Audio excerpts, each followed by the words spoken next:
bienvenue à ce nouveau Café des Lyones. Bonjour Elvire. Bonjour Alexandra. Alors aujourd'hui, je suis ravie d'accueillir Elvire Char. Vous êtes la directrice de la centrale nucléaire du Bugey, la centrale d'EDF, juste à côté de chez nous. Donc on va enfin pouvoir parler de cette fameuse filière du nucléaire qui nous passionne, qui passionne la France depuis 2 ans en tous les cas. Donc je suis vraiment ravie de ce café, de cet échange ce matin. On est accueillis dans les magnifiques locaux de l'Intercontinental, l'Hôtel Dieu à Lyon, dans la partie académie. Donc merci de nous accueillir ce matin. Elvire, première question de l'émission, vous la connaissez. Est-ce que vous êtes une femme engagée? Et ça veut dire quoi pour vous être une femme engagée? Alors, une femme engagée, oui, sans aucune hésitation. Oui, je suis engagée. Ouais. Qu'est-ce que ça veut dire pour moi? Alors, ça veut dire pas mal de choses. D'abord, je pense être une femme épanouie, c'est-à-dire que dans ma vie, à la fois personnelle et professionnelle, je pense avoir trouvé un équilibre très intéressant. Et puis, je suis très attachée à ce que je fais. Je prends beaucoup de plaisir dans mon quotidien avec mes équipes à délivrer une énergie décarbonée, une énergie pilotable et sûre. Et donc, ça résonne très fort en moi. Donc, voilà, je pense être une femme engagée autour de l'énergie. Autour de l'énergie, oui, c'est la filière dans laquelle vous œuvrez quotidiennement. Il se traduit comment cet engagement dans votre quotidien? C'est un engagement que vous donnez au sein de vos équipes, que vous traduisez dans votre vie personnelle aussi. Ça se traduit comment? Alors l'engagement, ça a démarré, j'ai envie de dire, au tout début de mon parcours, Ouais. qui a été très long et en tout cas j'espère qu'il sera encore plus riche à l'avenir au sein de la filière nucléaire française, au sein du groupe EDF. Donc cet engagement, il se traduit, oui, dans notre usine, au quotidien, avec nos équipes. C'est une mobilisation sur le terrain, c'est une attention au quotidien pour nos collaborateurs, c'est le plaisir de délivrer une performance et donc ce sont des challenges industriels quotidiens. Vous le savez, dans cette émission, on s'intéresse à la place des femmes dans le débat public, dans la cité. Dans la filière du nucléaire, il n'y a pas beaucoup de femmes encore, malheureusement. Si, c'est en train de changer. Alors, il n'y a pas beaucoup de femmes, effectivement, il pourrait y avoir plus de femmes. Ouais. En tous les cas, j'appelle de mes voeux le recrutement plus massif encore de jeunes femmes pour nous rejoindre. La filière nucléaire, ce sont des défis passionnants qui s'offrent à nous, avec à la fois la prolongation du fonctionnement du parc nucléaire existant, au-delà de 30, de 40, de 50 ans. Et puis, il y a aussi, bien sûr, les perspectives de construction de nouveaux réacteurs. Donc, ce sont 100 000 recrutements qui sont attendus pour la filière nucléaire sur les 10 prochaines années. Et bien sûr, nos métiers sont parfaitement accessibles aux jeunes femmes. Donc, voilà, si vous avez envie de nous rejoindre, n'hésitez pas à nous contacter. Il y a plein de choses passionnantes à faire. D'autant que c'est une filière où finalement il y a énormément, il y a une variété d'emplois extrêmement large, parce qu'il y a des gens qui sont vraiment très pointus, très calés dans la filière, mais il y a aussi, j'imagine, toutes les fonctions dites support, où finalement il n'y a pas besoin d'être spécialiste du nucléaire pour y travailler. Alors, effectivement, on a des métiers qui sont plutôt techniques, qui reposent sur des profils plutôt scientifiques, mais on a aussi des métiers qui peuvent être parfois du domaine tertiaire, donc vraiment une variété très intéressante de métiers. Nos embauches, elles sont réalisées depuis les diplômes de niveau CAP jusqu'au Bac+5, donc vraiment une grande diversité de niveaux de recrutement, et puis vraiment des perspectives d'embauche très massives sur à minima les 10 prochaines années, donc vraiment des choses passionnantes. Et puis, vraiment, dans nos métiers, ce qui est vraiment très intéressant, c'est qu'on peut évoluer. C'est-à-dire qu'à la fois, on peut rejoindre cette filière et puis ensuite, on est accompagné tout au long de sa vie professionnelle. On est formé, on est accompagné et puis on peut se développer pour faire des choses toujours plus passionnantes. Et pourquoi, de votre point de vue, pourquoi les femmes, elles ne vont pas dans la filière du nucléaire? C'est une question d'image, c'est lié au métier dit ingénieur, etc., où on sait que malheureusement les femmes vont moins. Enfin, est-ce qu'il y a une raison? Vous l'avez analysé? Alors, il y a peut-être déjà, même avant de se poser la question de l'embauche, la proportion de jeunes femmes dans les filières techniques au niveau scolaire. Dans les écoles, on a des proportions qui sont pas complètement équilibrées. Donc, il faut commencer à donner envie déjà aux jeunes femmes d'intégrer ces filières, donc très tôt par l'orientation, dès le primaire, pourquoi pas, dès les classes de troisième, commencer à expliquer les parcours qu'on peut faire, les diplômes qu'on peut rechercher et en quoi ça peut être intéressant et épanouissant. Et puis ensuite, je pense qu'il faut aussi montrer nos métiers. Ouais. Donc à la centrale du Bugey que je dirige, nous avons bien sûr beaucoup d'actions qui visent à expliquer nos métiers, à faire témoigner nos collaborateurs, nos ambassadeurs. On accueille beaucoup de visiteurs aussi dans notre usine pour montrer nos installations, démystifier nos métiers, qui ont parfois des images qui ne sont pas hyper modernes, alors que nos façons de travailler se modernisent au quotidien et vraiment on peut y faire des choses très intéressantes, passionnantes sur un outil industriel, mais aussi toujours en équipe.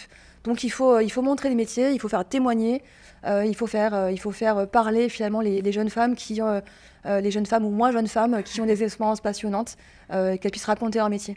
Alors justement, on est là pour parler de votre expérience à vous et de votre parcours à vous. Nous, on est très fiers d'avoir une femme à la tête de la centrale nucléaire du Bugey. C'est pas rien, c'est un poste avec de grosses responsabilités. Mais avant de parler de votre parcours, j'ai envie de vous poser la question. Petite fille, vous vouliez faire quoi plus grande? C'était quoi votre rêve? Alors, petite fille, j'aimais bien bricoler et j'aimais bien comprendre comment ça marche. D'accord. Donc, c'est vrai que ça, c'est mes souvenirs d'enfance. Je me vois à la fois avec ma boîte de Lego en train de construire des trucs. Et puis, je me souviens de cadeaux que m'avaient fait mes parents, de boîtes. Là, on pouvait apprendre comment marche l'électrolyse ou je ne sais plus quel phénomène physique. Ah oui, ok. Et donc, j'aimais bien bricoler. Et puis je m'intéressais un petit peu au fonctionnement, à comment ça marche. Et puis finalement, de manière très naturelle, j'ai développé une appétence pour le domaine scientifique. D'accord, ok. Et vous avez fait quoi? Enfin, c'est quoi votre parcours? Alors moi, j'ai un diplôme d'ingénieur, donc je suis diplômée de l'INSA de Lyon, dans le domaine du génie électrique. Mais alors tout de suite, je veux dire, au collège, au lycée, vous vous êtes dit, moi, je vais faire du scientifique, ça me plaît? Alors j'aimais bien la physique, j'aimais bien les maths, et donc c'est ce dans quoi je prenais du plaisir, ce dans quoi j'étais plutôt à l'aise. Ouais. Et donc naturellement, voilà, j'ai évolué vers un bac scientifique. Okay. Et puis j'ai fait le choix d'intégrer directement l'INSA Lyon après le baccalauréat pour du coup bénéficier à la fois d'un diplôme en sciences appliquées, donc avec un peu plus d'application, et puis du coup d'une prépa intégrée. Et donc voilà, c'est le choix que j'ai fait, sortie du bac, d'intégrer l'INSA Lyon. Et un peu plus tard, du coup, j'ai choisi cette spécialité de la conversion de l'énergie et de l'électricité parce que c'est quelque chose qui résonnait en moi et qui, quelque part, je pense qu'à ce moment-là, je sentais le potentiel qu'il y avait et je voyais bien qu'il y avait des applications qui allaient utiliser l'électricité dans tous les usages et donc une curiosité particulière. Et alors, à quel moment vous rentrez chez EDF? Quel est le déclic qui fait que vous vous orientez sur la filière du nucléaire? Est-ce qu'il arrive tout de suite ou plus tard dans votre carrière? Alors, c'est assez rigolo parce que j'ai fait mon stage dit ouvrier. Donc, c'est le stage qu'on fait en fin de première année à l'INSA. Je l'ai fait à la centrale nucléaire de Fessenheim parce que je suis alsacienne. D'accord. Et donc, vraiment le hasard. Je fais mon stage dans une entreprise qui s'appelle Clemcy. Et donc, à la centrale nucléaire de Fessenheim. Alors, c'est rigolo pourquoi? Parce que 25 ans plus tard, j'en ai pris la direction. Oui, c'est ça. Donc, c'était en 2020. Donc, ça a été ma première découverte d'un environnement industriel. Et j'ai vraiment passé 2 mois palpitants, passionnants, où j'ai pris beaucoup de plaisir au contact à la fois du terrain opérationnel, mais aussi des équipes. Et j'ai envie de dire, le déclic, il s'est fait à ce moment-là. D'accord. Et là, vous rentrez, donc vous faites votre stage. Et donc après, vous vous dites, tiens, je vais essayer de travailler chez EDF. C'était presque une évidence. D'accord. Donc, j'ai aussi fait mon stage ensuite un peu plus tard de fin d'études chez EDF cette fois-ci. Donc c'était sur Lyon. Alors c'était un sujet qui n'avait rien à voir avec le nucléaire, mais c'était plutôt sur le réseau électrique. Et donc il fallait faire une étude, projeter l'évolution du réseau électrique sur Lyon Métropole à un horizon 10-20 ans. Donc c'était un sujet qui était connecté sur mon diplôme, mais pas directement en lien avec le nucléaire. Voilà, donc c'est comme ça que j'ai découvert le groupe EDF par mon stage de fin d'études. Et de manière complètement naturelle, j'ai candidaté chez EDF et c'est là que j'ai intégré la centrale nucléaire de Chinon. Et alors, comment on se retrouve 20 ans plus tard à diriger la centrale nucléaire de Fessenheim et puis maintenant celle du Bugey? C'est quoi le parcours? Alors le parcours, c'est un parcours d'apprentissage. On ne se retrouve pas directrice de centrale nucléaire du jour au lendemain, comme vous pouvez l'imaginer. Donc ce sont des apprentissages successifs. Dans mon parcours, vraiment, ce qui était très intéressant, c'était de poser, pour commencer, en fait, un socle technique. Dans nos métiers, c'est important d'avoir une bonne compréhension de nos process. C'est ce qui nous rassemble, c'est ce qui fait la performance de nos usines et donc c'est ce qu'il faut quand même comprendre. Et donc ma première expérience a été une expérience d'ingénieur sûreté. Et donc j'ai été accompagnée par l'entreprise à travers un parcours de formation qui a duré quasiment 2 années. Donc une embauche, une formation pour bien poser un socle de compréhension technique et puis une première expérience, j'ai envie de dire, dans un métier plutôt d'expertise pour vraiment poser de belles bases. D'accord. Et donc là, après, j'imaginais, vous multipliez les expériences. Et ensuite, alors j'ai évolué à travers des postes à la fois dans le domaine de la coordination, du pilotage de projet, et puis ensuite du management avec des envergures ou des responsabilités qui se sont progressivement élargies jusqu'en 2020 ma nomination en tant que directrice de la centrale de Fessenheim. Et puis, un peu plus tard, en 2023, en avril 2023, le plaisir de retrouver la centrale du Bugey, dans laquelle j'avais déjà passé plus de 10 années. Alors, qu'est-ce qui fait qu'on est nommé? C'est vous qui demandez, on vous propose, comment ça marche? Alors, c'est un peu les deux. Ouais. Il faut en avoir envie. D'accord. Voilà, il faut à la fois exprimer une ambition, j'ai envie de dire, une ambition positive. Ouais. Et puis, bien sûr, il y a toutes les étapes de validation, d'accompagnement. Donc, ça se fait pas à pas. Et donc, c'est la rencontre entre une ambition personnelle, une volonté de s'épanouir, de grandir, de prendre des responsabilités, et puis une opportunité qui est proposée par l'entreprise. Donc, j'ai envie de dire, le groupe EDF, c'est ça, c'est cette capacité en fait à permettre à nos collaborateurs de s'épanouir, de faire des choses passionnantes, et puis d'évoluer, de grandir, de se développer. Est-ce que vous avez ressenti dans votre carrière des freins du fait d'être une femme? Est-ce que vous avez trouvé ça plus difficile, ou est-ce que finalement ça aurait été pareil si vous aviez été un homme, et c'est simplement qu'effectivement c'est des postes qui sont... Voilà, il y a un niveau de technicité à acquérir et tout un tas de compétences, j'imagine. On ne confie pas à une centrale nucléaire comme ça, et heureusement. Vous pensez quoi? C'est quoi votre retour d'expérience sur ça? Alors, il n'y a pas de difficulté en tant que femme à appréhender les objets techniques. Et ça, je pense qu'il faut vraiment le faire comprendre aux jeunes femmes. Il n'y a pas dans l'absolu une problématique d'appréhension ou de compétences techniques pour les jeunes femmes. Dans mon parcours, j'ai envie de dire peut-être que j'ai senti ce regard peut-être un peu différent sur le fait d'être une femme une seule fois dans mon parcours. C'était dans mon premier poste. Peut-être que j'avais un peu plus à faire mes preuves que mes collègues hommes qui venaient aussi d'intégrer l'entreprise. Mais j'ai envie de dire, ça a duré quelques mois, en tous les cas pas très longtemps. Et dès lors qu'on montre le sérieux, qu'on montre qu'on est tout à fait capable, quelque part on développe à la fois de la confiance en soi, et puis cette confiance, elle se diffuse.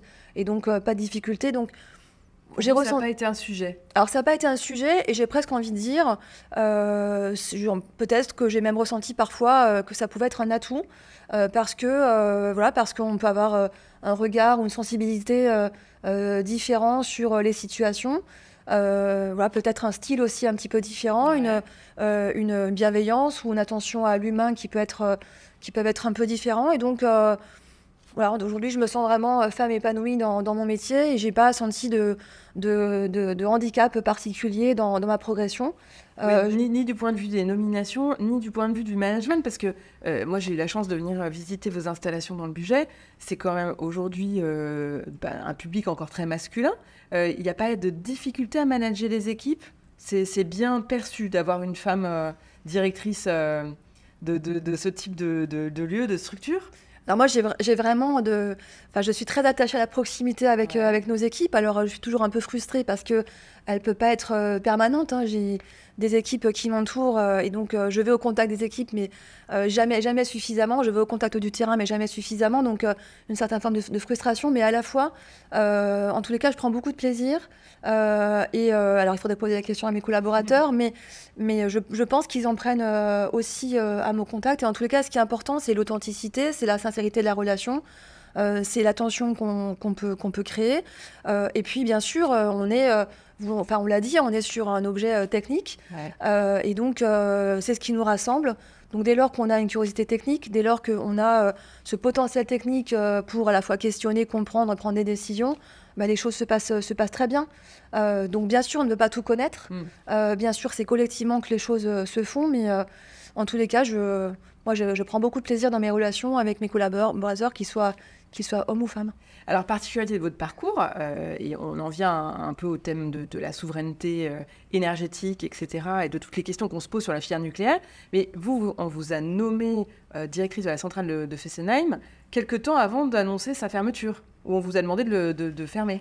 Alors, j'ai été nommée après sa fermeture. Après sa fermeture. J'étais avant sa fermeture directrice adjointe, donc j'ai effectivement vécu cette période de la fin d'exploitation, cette période d'incertitude, et puis bien sûr ces moments difficiles, j'ai envie de dire même douloureux, de l'arrêt définitif pour des exploitants qui ont été impliqués autour d'un outil de production pendant autant d'années. C'est forcément des gestes qui sont très lourds, très durs, mais à la fois, je peux dire que les choses ont été faites de manière très professionnelle, très digne, collectivement, et on a montré qu'y compris sur un arrêt définitif comme celui-ci, les choses pouvaient se dérouler de manière très professionnelle et puis correctement. Donc, une grande fierté de ce qu'on a pu réaliser ensemble avec les collaborateurs autour de cet arrêt définitif, mais aussi de la manière dont on a su mener les activités, les travaux de transformation post-arrêt définitif pour préparer la centrale à l'entrée en démantèlement.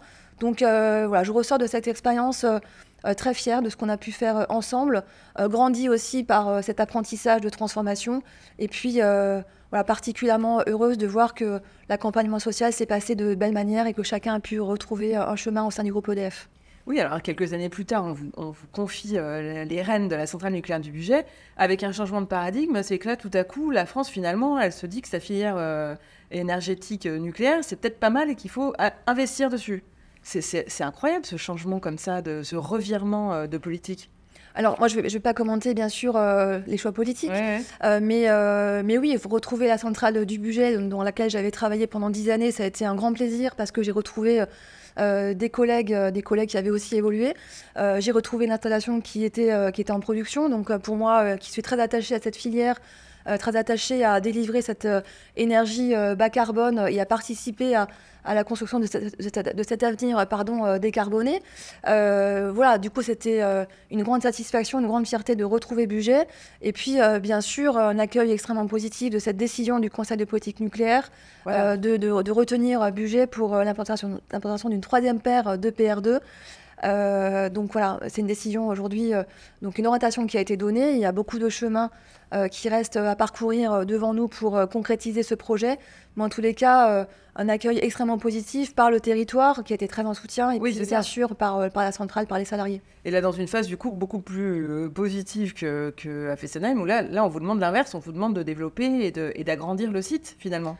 Alors on regarde devant pour à la fois la prolongation de l'exploitation de la centrale qui est en production, qui est en fonctionnement aujourd'hui, puisque cette centrale, notre centrale, elle est sur le rendez-vous des 40 ans, et donc elle regarde à l'horizon 50, voire 60, et peut-être au-delà. Donc on est sur cette perspective de prolongation du fonctionnement de la centrale. Et puis en parallèle, eh bien, ce projet d'implantation des réacteurs EPR2 qui se lance. Donc un horizon du coup très lointain, mais sur lequel, bien sûr, nos équipes sont mobilisées. Je me demande à vous écouter, c'est quoi le quotidien d'une directrice de centrale nucléaire ? On fait quoi dans sa semaine de directrice de centrale ?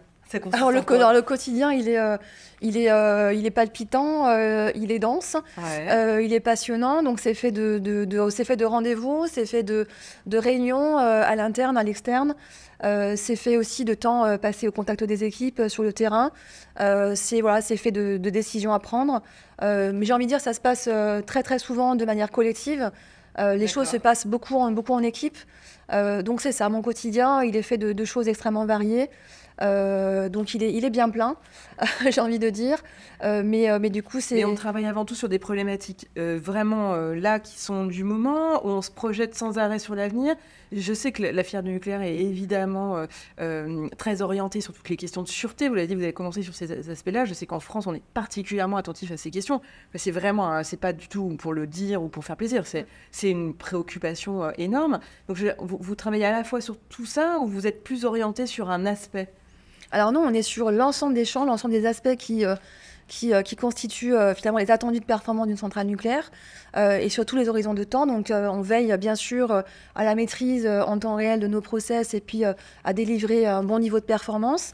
Et puis bien sûr, on prépare l'avenir dans 6 mois, dans 1 an, dans 5 ans, dans 10 ans. Et donc on est en permanence sur beaucoup d'objets pour du coup délivrer une performance et puis pour préparer les différents horizons de temps. Donc c'est cette diversité en fait de champs d'action qui fait notre quotidien. Oui, puis il me semble qu'il y a une dimension aussi, vous êtes quand même très orienté sur les acteurs du territoire, c'est-à-dire qu'il y a un véritable échange avec l'écosystème du territoire, pas forcément que l'écosystème du nucléaire. Enfin, il y a une vraie appétence à travailler avec les maires, les élus locaux, les acteurs économiques pour faire connaître aussi l'existence de ce site et un vrai souci de transparence aussi. Alors, l'ancrage, il est absolument essentiel et j'ai envie de dire, à budget, il est très bon notre relation avec le territoire, elle est excellente.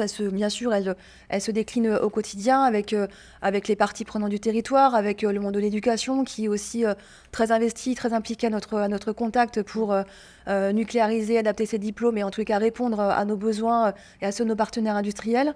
Oui, la transparence, c'est notre ADN, c'est ce qui fait notre fierté. Voilà, expliquer ce qui se passe sur notre site, c'est extrêmement positif.